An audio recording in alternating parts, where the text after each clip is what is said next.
Hi everyone, I'm BJ Muir from JesusHelpMeParent.com, and I coach families just like yours to use a heart-based approach to parenting.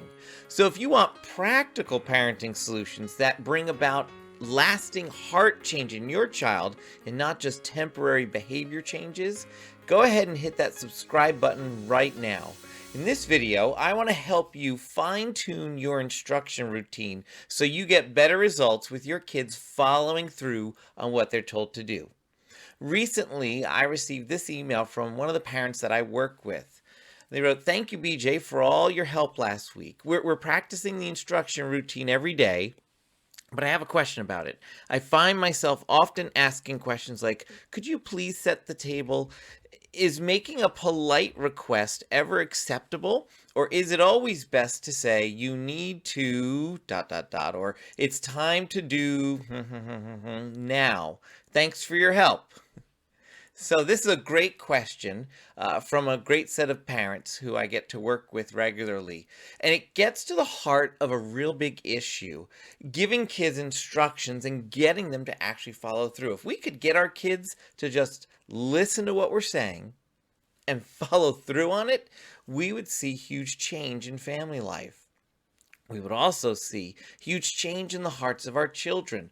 That's why in the coaching program I use, which was developed at the National Center for Biblical Parenting, we have an instruction routine that we teach families to use. And it's very specific, laid out step by step to help parents use it to get more children to hear what you're saying and follow through on it, and to help you support your child in following through. We have a couple of other videos on the instruction routine right here on this channel that you can check out that are linked below. Now, with that in mind, let's get into the heart of this email, which is asking, is it okay to make requests and ask, could you please do this, versus just telling a child, you need to do this now?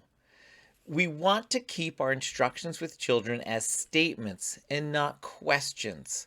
It's important that we do this with our children. They need to have us saying statements because instructions need to sound different than other things we say to our kids.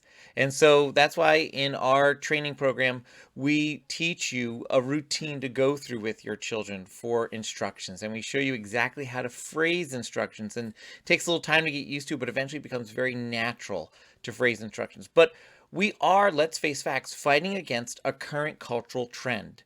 This is the way a lot of parents do this. They make requests. Could you please put your shoes away? Could you please put this in the dishwasher? Could you?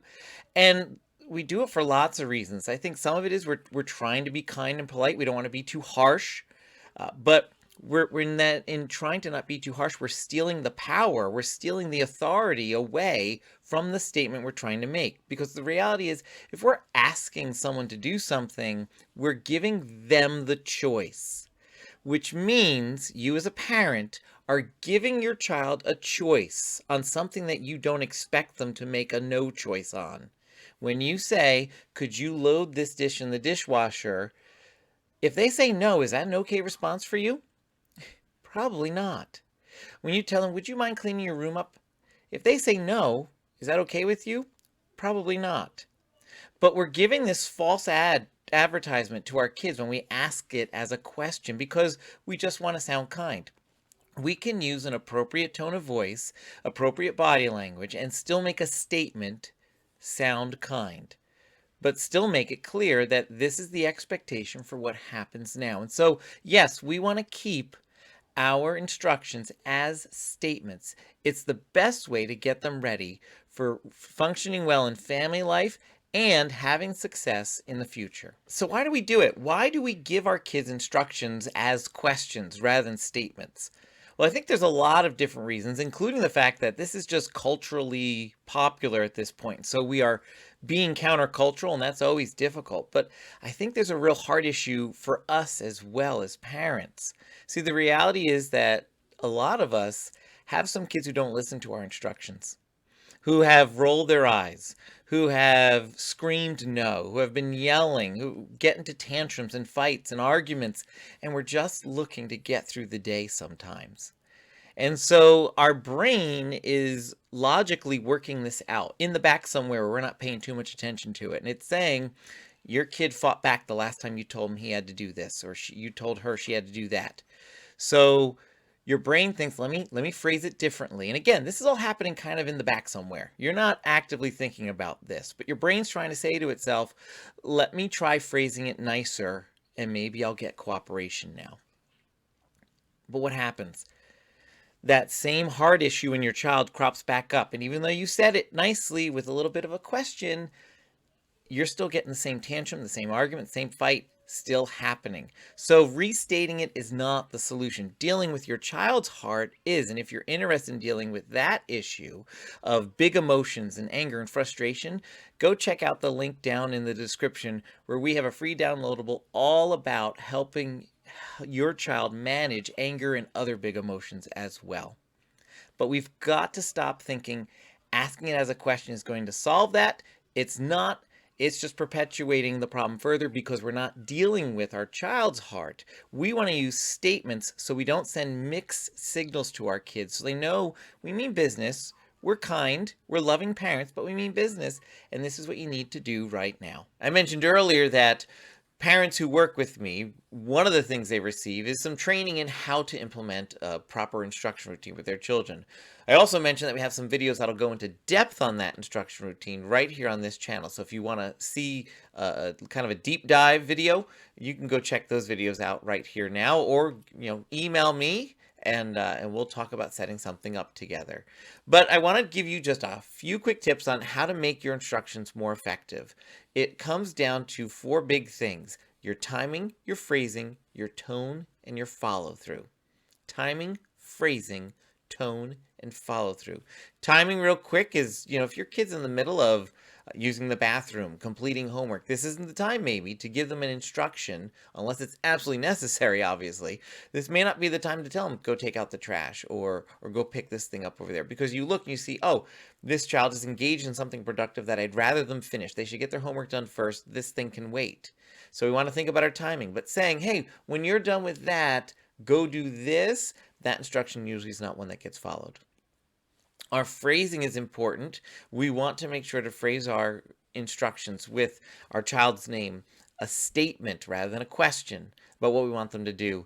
And then the word now, not in a demanding way, just now, to let they know it has to happen now. Our tone is important, and that's really what this email is getting at, our tone of voice. When we say something like, Samantha, please take the garbage out now, it can be like that. It doesn't have to be, Samantha, take the garbage out now. Tone of voice is huge. Body language. You even saw my facial expression change when I changed tone of voice. So when we're giving a statement rather than just a question, could you please take out the garbage right now? Our tone of voice should stay consistent and positive still.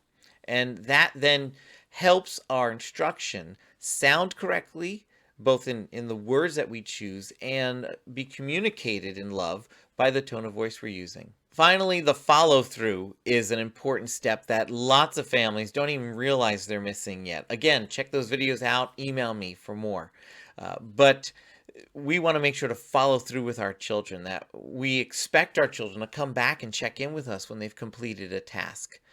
Because that's what they're going to do as adults with us, with their bosses, in life in general. They're going to come back and say, I'm all done. Here's the report. I'm all done.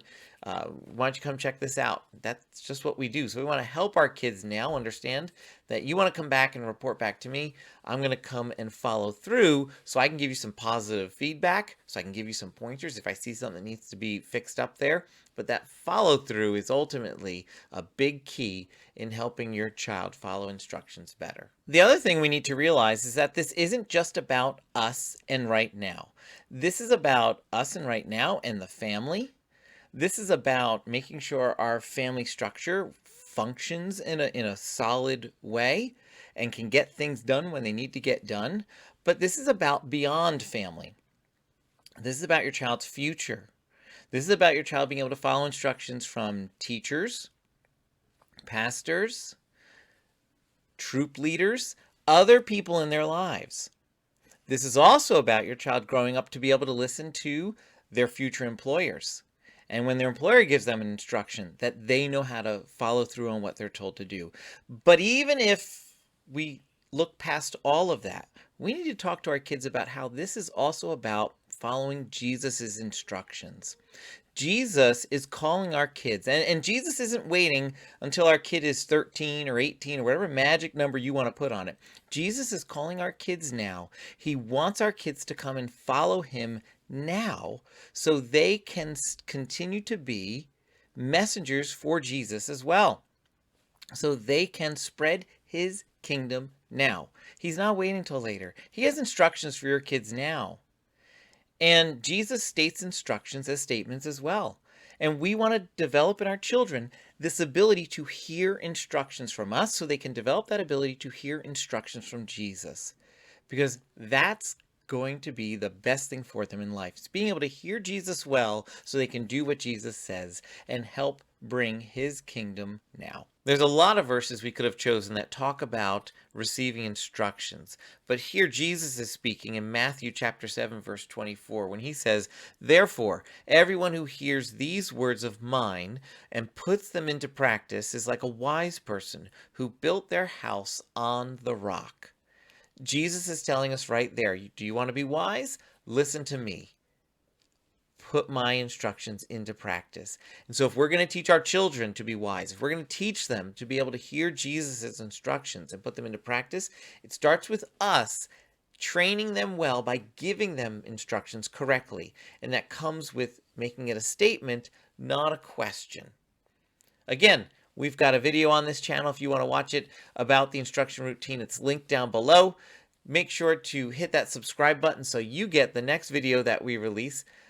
And you also, if you have any questions about our coaching program, please feel free to email me at bj@jesushelpmeparent.com. I'd love to help your family go from struggling through this family life to finding those practical parenting solutions that you need to help your kids follow through on what they're told to do.